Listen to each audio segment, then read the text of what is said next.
Today we have a special guest, Lee Cook from Capco Supply in Woburn, Mass. Lee's a good industry friend of mine. We work closely together. He's got a pretty cool story going back years and years in the industry. So Lee, why don't we start off? Why don't you tell us what you do at Capco, and we'll get into sort of how you got there in a little bit. But what do you do at Capco? How long you been there, and all that? Sure. Good morning, Evan. So I joined Capco about 10 years ago, and my partner Mark Bordeaux and I split our roles as owners of the company. I primarily handle all of the things that go out the door, is the easiest way to think about it, and he handles everything that comes in the door. So he handles all of the pricing, inventory. He oversees the bookkeeping, and I handle the marketing, sales, design, training, the things that go out the door. Cool. And I've been here 10 years. Sounds like a good little fit. I like the way that's explained, in the door, out the door. Now, how did you sort of get where you are? How did you get into the HVAC market? I know, personally knowing you, you moved around quite a bit, all that sort of stuff. So tell us sort of how you got where you are. Sure. And this is kind of funny as a parent, who's got kids in college that, we want them to know exactly what they're doing. And when I look back at what I did, I was a liberal arts, I was at a liberal arts college at Stonehill, economics and philosophy degree, and ended up in the restaurant business. And then through the restaurant business, ended up in the beer business. So I worked for Anheuser-Busch. And then I got a sales background, and I then began working for my wife's uncle's company that was a mechanical contractor in Newton, and they were looking for a salesman. It didn't matter that I was not in the mechanical trades, so I took the job as a salesman and kind of learned the trades, and it was an HVAC contractor. And over the course of 10 years there, my largest vendor for the really cool products was Capco Energy Supply in Woburn. And I developed a relationship with the former owner and worked it out so that I would join about 10 years ago and buy him out with Mark. So that's kind of how I got here, from restaurant to beer to mechanical contracting. Yeah. Standard progression. Yeah. Usual life story. So what are a couple things that you enjoy most about the industry? You've obviously got to experience a few different ones.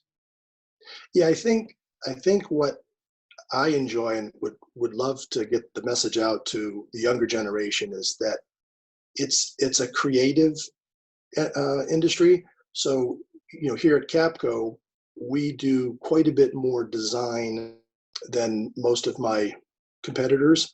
So we're, that conversation between the customer and or the contractor about what people's HVAC needs are, takes place. And then we get to, develop what we see as the solution, and then hopefully get to, sell that solution, and then follow it up with, service after the sale. So I find it as a creative process and really enjoy it.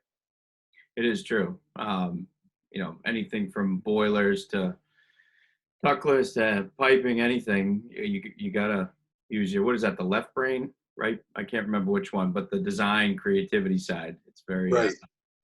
So speaking of creativity, there's a lot of creativity going on in the industry today. A lot of money being dumped in by very wealthy venture capitalists, and a lot of technology. So where do you see the industry going in the next 10, 20, 30 years? Yeah, I think the prior 10 years, there was so much efficiency gain on fossil fuel appliances, boilers primarily. And now we've switched to efficiency gains through electricity. So I think we're seeing a move away from the fossil fuel efficiency gains. I think are there's a diminishing return. We're pretty much there, but now we're seeing the gains on the electricity side, especially through the refrigeration process. So I think you're going to see our industry move more and more away from fossil fuels and into what we're seeing in the heat pump world. 25 years ago, you didn't have a heat pump in New England as your primary source of heat. Now we're doing that at minus 13 degrees. Right. Yeah. We're seeing that it is viable, and I think that's the direction, where the gains are. Right. It is pretty, the output of some of these heat pumps at low temps is incredible, mind-boggling. Um, so other than, the current crisis at hand, we're dealing with the coronavirus thing right now, which is a challenge on a regular year, or day, or however you want to boil it down. What are some of the challenges you face or have to face, or you think are important to face in this industry?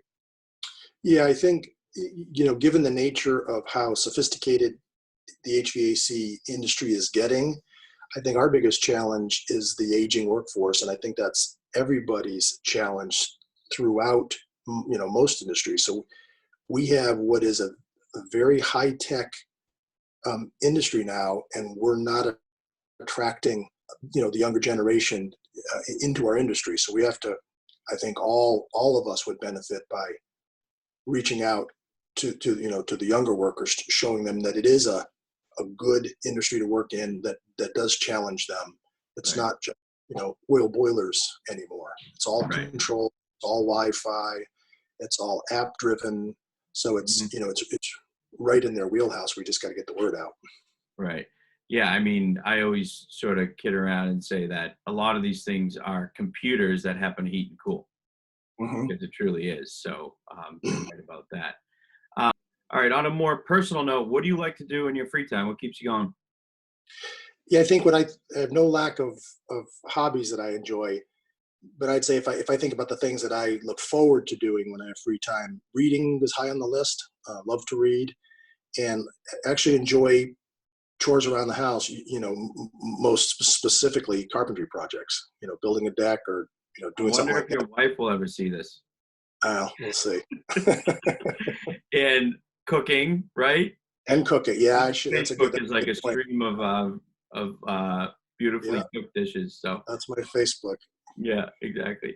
Cool. And then the last question: what if you were to give a person one piece of advice, like someone joining the industry at an older age or someone just getting into the industry at a younger age, what would it be? Well, I think my advice would be, it wouldn't even be industry specific. It would be just an outlook on life that I think is very useful.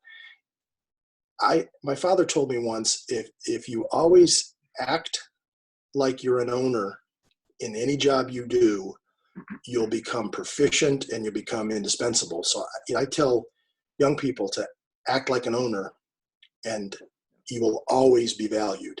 And it's just a great way to go through life. And one day you may become an owner. So That's a great one. Yeah. Very good. Well, thank you so much for your time. Appreciate it. you And got it. Good to see you. I'll see you around when this thing is lifted, All quarantine. right. All right. Take care.